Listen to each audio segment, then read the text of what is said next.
Book Snapshot, Chapter number 7, Birth. The chapter is about a young doctor named Andrew Mason who is showing his medical practice to Dr. Edward Pace.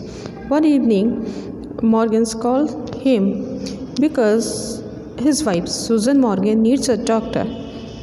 Andrew goes there, and after a long struggle, Susan Morgan gives birth to a child. The child was listless and it seems that it has no life.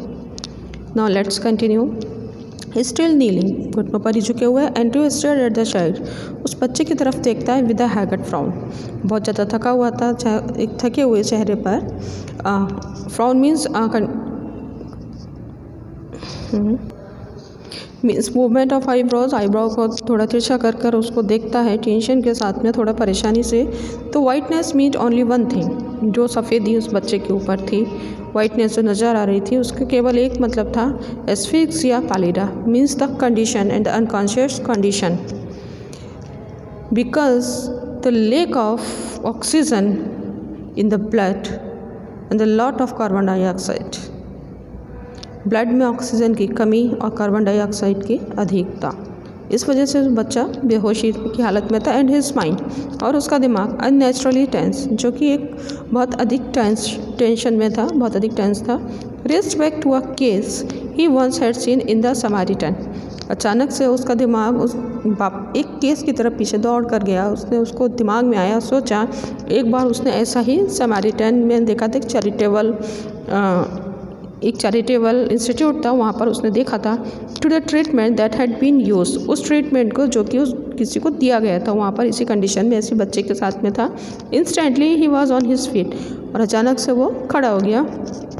Gate me hot water and cold water. He threw out to the nurse. उसने nurse को threw out means order दिया तुरंत कि मुझे गर्म पानी और ठंडा पानी ला कर दो. एंड बेसिन्स टू क्विक, और समथिंग लाइक टब्स, और कुछ ऐसा टब्स जैसा ला कर दो. बेसिन्स जल्दी करो. But doctor, she faltered her eyes on the pallid body of the child. लेकिन डॉक्टर, उस नर्स ने थोड़ा सा परेशान होते हुए, थोड़ा सा झिझकते हुए उससे कहा, और उसकी आँखें उस बच्चे की शरीर की तरफ थी, जो कि बच्चे का शरीर पूरी तरीके से पीला पड़ा हुआ था.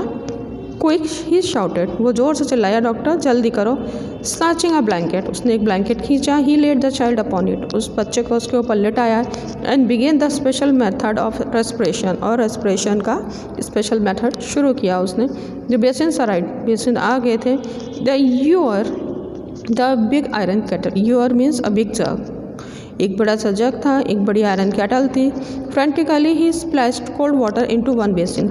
एक टब में उसने बहुत तेज़ी की फुर्ती के साथ में ठंडा पानी डाला.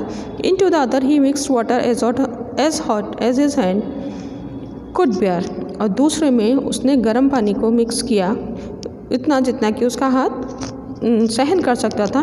Then like some crazy juggler, फिर उसके बाद किसी क्रेजी जगलर की तरह ही hurried the child between the two. Now plunging it into the icy, now into the steaming bath. और उसमें क्या किया, जल्दी जल्दी वो बच्चे को उन दोनों के बीच में, उन दोनों बेसिन्स में डिप करने लगा. पहले बर्फ़ ठंडे पानी में, और उसके बाद में फिर गर्म पानी में. 50 मिनट्स पास, 15 मिनट ऐसे ही बीत गए. Sweat was now running into Andrew's eye. अब एंड्रयू की आंखों से पसीना बह रहा था. ब्लाइंडिंग हिम, जो कि उसे उसकी आंखों पर आ रहा था, उसकी देखने के दिखाई देने में उसे दिक्कत हो रही थी. One of his sleeves hung down tripping, और जो वो शर्ट पहना था उसकी एक स्लीव जो थी पूरी तरीके से गीली हो गई थी, और उसमें से पानी निकल रहा था. हिज ब्रीथ केम पेंटिंगली, और उसकी सांसें बहुत तेज़ चलने लगी थी, मतलब वो हाँफने लगा था. But no breath came from the legs body of the child, लेकिन उस बच्चे के शिथिल शरीर में से कोई सांस नहीं आई. A desperate sense of defeat pressed on him, a raging hopelessness, एक हार का एक आभास, एक निराशाजनक आभास, एक हार का अचानक से उसके ऊपर आया. उसको महसूस हुआ एक ऐसी निराशा जिसमें कि नाराज़गी भी थी, क्रोध से भरी हुई एक निराशा थी. He felt the midwife watching him in stark consternation. उसने महसूस किया कि जो नर्स है वो उसकी तरफ देख रही थी लगातार कुछ अजीब सी तरीके से, और कंटिन्यू उसको देख रही थी कुछ अजीब से हैरानी के साथ में. While they are pressed back against the wall where she had all the time remained, जबकि वहाँ दूसरी तरफ वॉल से बिल्कुल सट कर खड़ी हुई थी और सारे समय वो वहीं पर थी, her hand press to her throat, और उसके हाथ उसके अपने गले के पास में थे, अटरिंग नो साउंड, उसको कोई आवाज़ नहीं आ रही थी उसके मुंह से। Her eyes burning upon him, और उसकी अपनी आंखों से लगातार वो डॉक्टर की तरफ देख रही थी। वॉज द ओल्ड वूमन, वो वही बूढ़ी औरत थी। ही remembered her longing for a grand child. अचानक से उसे याद आया कि अपने ग्रैंड चाइल्ड के लिए उसकी कितनी इच्छा थी, कितनी अधिक उत्सुक थी।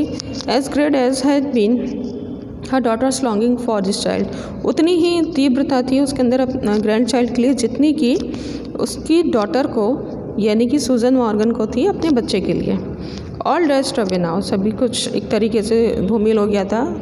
फ्यूटाइल, सब कुछ व्यर्थ था। बियॉन्ड रिमेडी, और इस तरीके से व्यर्थ हो गई थी आशा जैसे कि उसका कोई उसके अंदर रिमेडी, कोई सुधार नहीं हो सकता, कहीं से कोई होप नहीं आ सकती।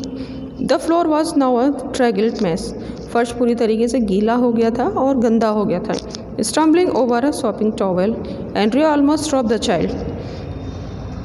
लगभग एक गीली टॉवेल थी, उस गीली टॉवेल से लगभग फिसलते हुए एंड्रियो उस बच्चे को नीचे गिराने ही वाला था। Which was now wet and slippery in his hands, वो बच्चा जो कि अब पूरी तरीके से गीला हो गया था और फिसल रहा था उसके हाथों से।